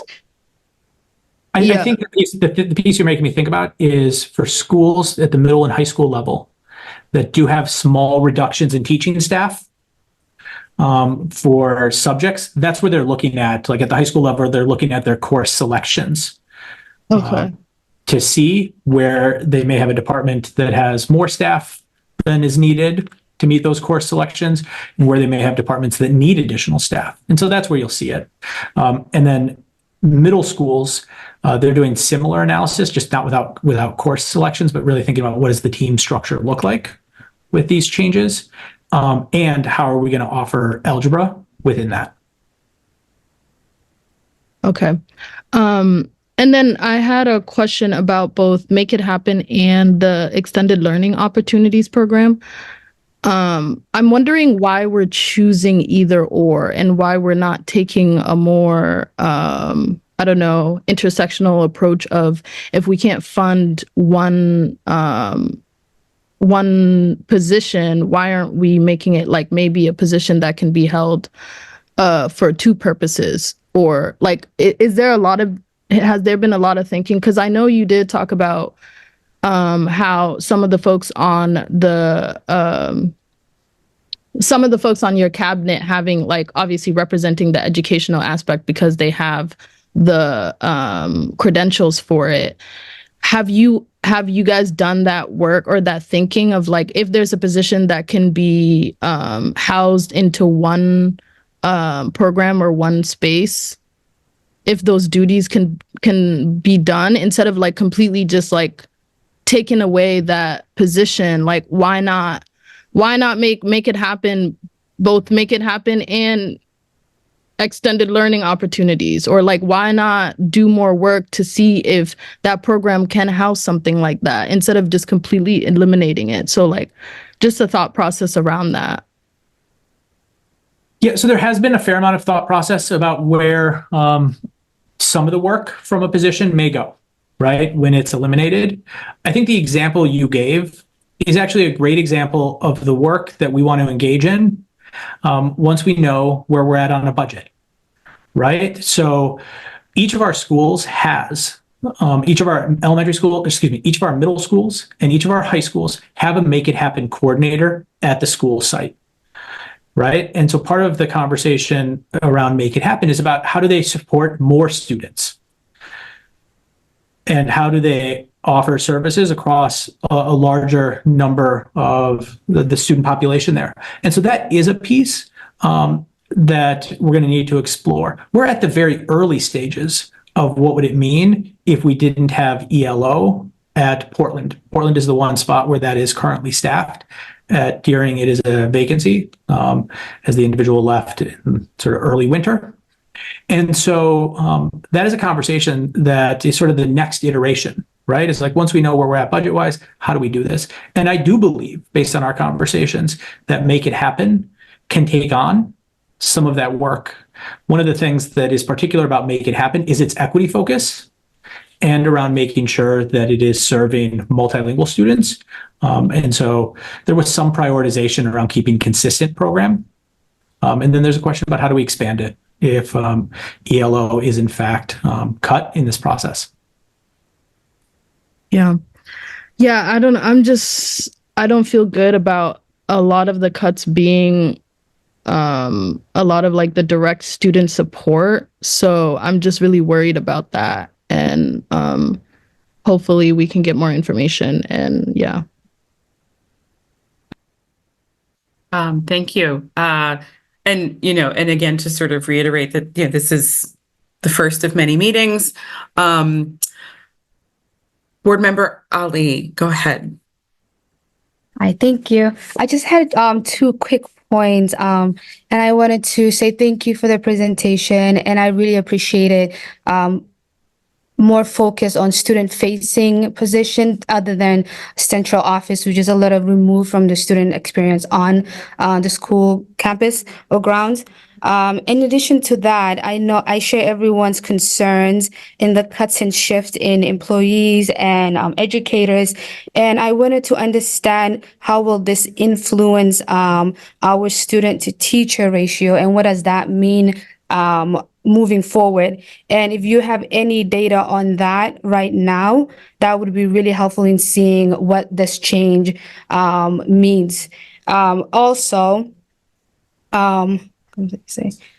what is actually the difference between the reading and math intervention staff compared to the math coaches and other support staff in schools? Thank you. To your second question, it really depends on the school and how they are currently using the staff. And so I couldn't give you a uniform answer on exactly what it looks like now, because it does vary a little bit based on how much the math coach does direct to teacher versus direct to student support. In the following year, there is two sort of adjustments that are proposed in this budget. One is to go from 2 instructional coaches in many of our elementary schools to 1, knowing that we'll have to think about how the overall leadership team continues to ensure the work, which is common practice in schools. And then the second is there is a shift with a small reduction in the number of general education ed techs at a school, not in the special education ed techs, right? And so they're still available and at schools to provide research-based interventions in both math and English. And the general ed techs shifted from being an ed tech to a teacher. And so there was a piece there around that, and to allow us to really hire and to train up. That was a trade-off that happened in the budget. I want to answer your first question with giving you sort of a quick example that sort of highlights where there were intentional trade-offs made between staffing and why our middle schools, for example, saw a slight reduction in teaching staff, a very small but slight reduction in teaching staff, while our elementary schools did not. And I'm going to use just as an example, and I don't like doing this because I don't want to ever pit schools against each other, because the answer should be that we need more and we need more support. And it's the tough situation. So I want to share with you an example of the trade-off that we made. King Middle School right now has 446 students as of their October 1 count. Rowe has 482. And so Rowe has 40 more students than King. Rowe also, so King has 35 teachers, Rowe has 29.5. And so we know what the research says around the importance of class size. And so there was a difficult trade-off here that happened to recognize that Rowe, with 40 more students, had 5.5 fewer instructional teachers. And so part of it was about making sure that we were paying attention to class size at the elementary school level as we made these changes, and didn't see it increase. And recognizing that at our elementary schools, our teachers often have between 3 and 5 preparation periods, and our middle school teachers have 10. And so that's where the trade-off was made. Thank you for that. Appreciate that. Thank you. Okay, so it is 6:21. I would like to see us wrapping up at 6:30. And so I would invite board members. So I have one question. While I'm asking that question and hopefully getting an answer, I'd invite board members to be thinking about just doing a quick around the proverbial room, 1 or 2 things that you're like just gut reaction that you would change, as we iterate and move forward through this process. So, so that's what I would invite you to be thinking about for the next couple of minutes, like you're like, wow, I'm super concerned about X and I would change it with this approach. So the question that I have is a follow-up to the conversation we were having with when board member Billy was asking about schools and their abilities to make decisions about, some of these tricky trade-offs. When you were displaying the big spreadsheet that you had to blow up so we could see it better, I noticed, at the, so to tie this back to the math coaches, there was the reading coach, math coach, in that block, there was also the climate person. And I'm curious about whether an elementary school could, for example, say, we really need that math coach and we don't need the climate person as much. Is that something that an elementary school principal could decide? Yeah, let me give you the short answer is kinda. Okay. The longer answer, just to keep it really short, but long, is what we want to do is to make sure that there's a point person at the school that is taking the lead for school climate. And so we wanted to make sure that we staff that, right? And I fully expect, and we've had some of those conversations with leaders, where a leader says, look, actually school climate is really the wheelhouse of my assistant principal. And so I'm going to have my assistant principal continue to focus on school climate. And we're in a really good spot with it. And so I'm going to take the climate coach position and have it focus on the math and the science and the social, right? Because again, it comes back to what's the local context and what does that leadership team need to fully complement across the board. And so so yes, as long as we can identify who the point person is so that we can continue to make sure we support, I would expect that schools are making some of those decisions at the local level. And we've had some of those conversations. Thank you for that. Okay, so I will invite board members to raise a Zoom hand and we can just go through quickly and you can voice your gut reactions on what your biggest concerns are and what you would change at this point. Board member Opperman, go ahead.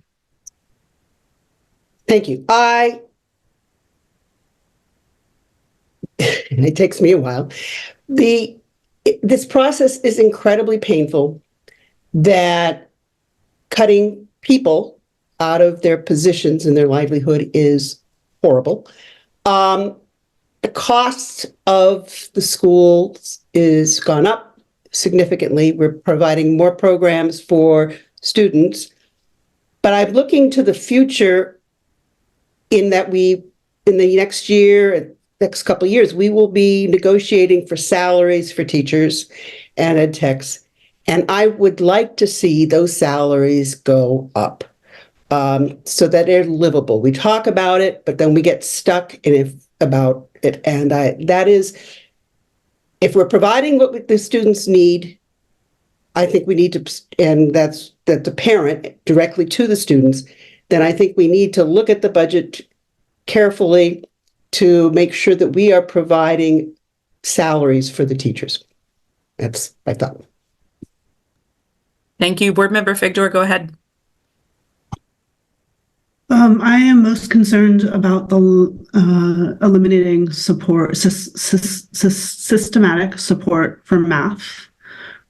We have not gotten all the way there in terms of implementing the curriculum, in part because really we need a math specialist or coach as well as a math interventionist.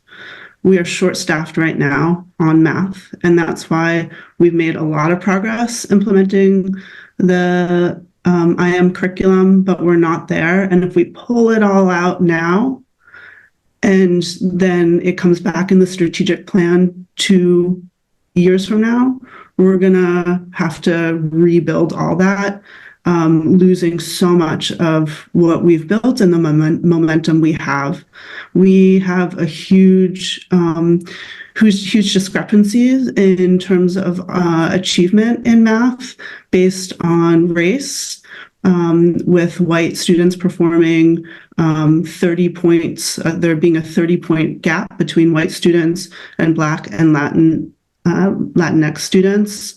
And so pulling out math infrastructure is going to have a disproportionate impact on our most marginalized students. And those are the students that we're supposed to, in our strategic plan, be focused on. So that is my biggest concern. Thank you. Board Member Billy, go ahead. Thank you.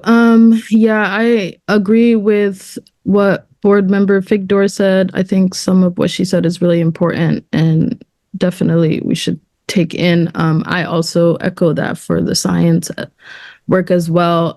Specifically for me, I've actually taught a class for the extended learning opportunities program. I taught a cooking class to a mixed group of students, new immigrant students and special ed students or SPED students. And so I personally think that program is like the perfect model of equity for us. And it's not only helping folks, you know, get access to community, get access to programming that can really give them real tangible skills. It also helps them intersect their experiences with other students in the school system, which is so important because new Mainer students or immigrant students are always sideload program wise on their own. And so a lot of times there's not a lot of programming that puts them into the same like cultural spaces as white folks or like mainstream or the mainstream students. So these pockets of spaces are so important because it allows everybody to cultivate their understanding of each other while also getting tangible skills and resources. And I think that is the equity model that we're all trying to work for, rather than siloing certain people, because there's going to come a point where these folks are going to have to be in the same room at some point. And so the more they can learn from each other, the more they can understand where they're all coming from, the more we're going to have a better community, a better society. And as somebody that has taught one of those classes, I personally think it is so important, especially for that demographic, specifically with the interns, with the internships and the job applications. Thank you for that. Are there any other board members that Board Chair Lentz, go ahead. Thank you for the hand. Yeah, no problem. I'm being just mostly quiet tonight to hear where other people are at and what they're thinking about. And I think, the thing that I'm leaving this conversation with, I mean, there's a lot of things that I wish were different in this reality that we're in terms of what we can fund and what we can't. And I think that this budget, is a good, really strong first swing at what that could look like. And I hear board members, and this, happens every year we're doing budgets, is like, well, we want to hold on to this, and we want to hold on to this, and we want to hold on to this. Yes, that is entirely true. But like, what are people thinking about in terms of where then we cut? Because we do, like, as we keep coming back to, there has to be trade-offs, right? And so, like, what does that look like when people are suggesting that we keep, one thing or the other? Like, we have to be thinking about then, okay, so then where do we reduce? And that's just a horrible reality that we're in, but that is what we have to be thinking about. So just wanted to make sure that that stays in the conversation as well. Thank you for that. Board Member Grant, go ahead. Thank you. My thoughts turn to the bigger picture, and that relates to the City Council and how quickly we can get them to give us even a way to read the tea leaves on tax increase, because we don't want this to have to go backwards any further, right? But the council can certainly do that to us if they want to. So I'll just reiterate to those who are on the front lines of this to, get with council members as soon as possible to get a sense on their number, even if they can sort of tip their hand behind the scenes. So I'll just leave that as my one comment for now. Thank you for that. Vice Chair Bondo, go ahead. Thank you. Thank you, Chair. I just want to echo a little bit what Member Victor and Chair Lentz just mentioned about it. So the only concern that I have is the student support. Then I just want to see, because we have a demographic student who really needs a lot of support, but my whole frustration has been for years, I just don't see the outcomes. And then that's exactly what I want to see, the evaluation on the math coach, since we have the implementation and where we're going. And also really look at what we have to give up. We have to cut some places because we have to. So we are all expecting to have, to keep the position that we have with employers, but we really need to come out with some other decision. But if I really want to support it, I really want to see most of the student support inside the classroom and be leading to the school building than the central office. So I'm so focused on the school building right now. Thank you. And teacher support, yes. Okay, thank you. I'm not seeing other hands at the moment. I will say, Sarah, can I just ask? Yeah, It's just a quick. yeah. Could we get more information on the process of if we want to introduce an alternative option that we can vote on? Can we, or we don't have to talk about it now, but it would be good if we could get like an email, Sure. on, like how to do that. Board Member Figdor, go ahead. Can I ask another couple process questions? Go for it. When there were questions put into the chat, and I'm wondering if those will be responded to. And then there were some data requests made, and so I'd love to hear what the staff's process will be for getting back to us, answering additional questions, and getting those data requests. I think the two, some to get to Chair Lentz's question about, where could we find money? I offered two alternatives that I think have a lot of promise. So it's important and that would be moving middle schoolers to Metro, and then looking at Maine care reimbursement for our Breathe program. And so it'd be important and timely to get information on the potential cost savings of those. So I'd love to hear more on the process for getting some of our questions answered from the staff. Yeah, so I would just say my initial thoughts on that part of the question about how to get those questions answered. I would be looking to our next committee meeting and also our next board update. Ryan, does that track with what you, yeah, super. Thank you.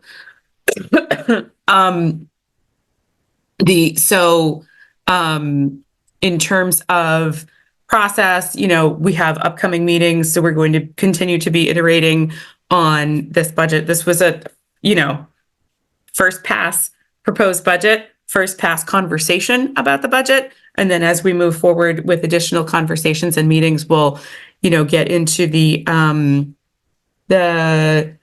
meat of talking through what our options might be. And then, when we get to the committee meeting where we're actually, potentially making motions and amendments and voting, we will have had a few conversations between, before we get to that point. I also wanted to voice my, my gut reaction. Trade-offs are always difficult, always painful.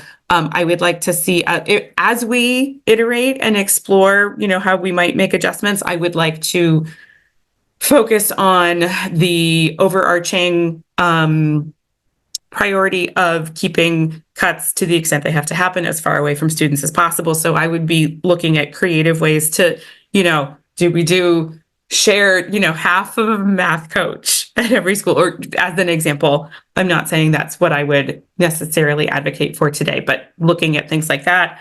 I'm also curious when we might, and if we don't have those level of detail right now, that's okay. I'm curious when we might have more clarity on what our benefits are going to cost and whether the projected 10% increase is looking to be accurate or not accurate.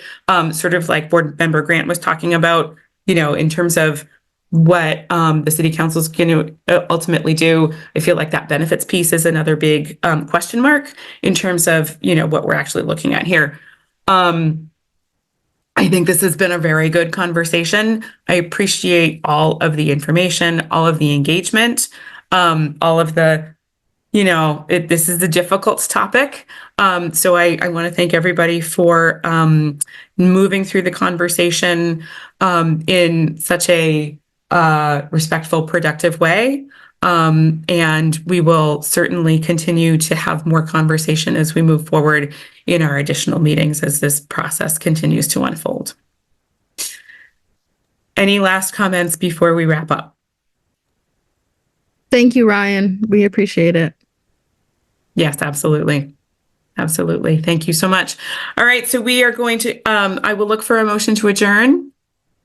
Board Member Figdor, thank you. And a second from Board Member Opperman. Thank you so much. Show of hands for adjournment. Wonderful. Thank you so much. We are wrapping up at 6:38 p.m. And I wish you all a good rest of your evening. Thank you.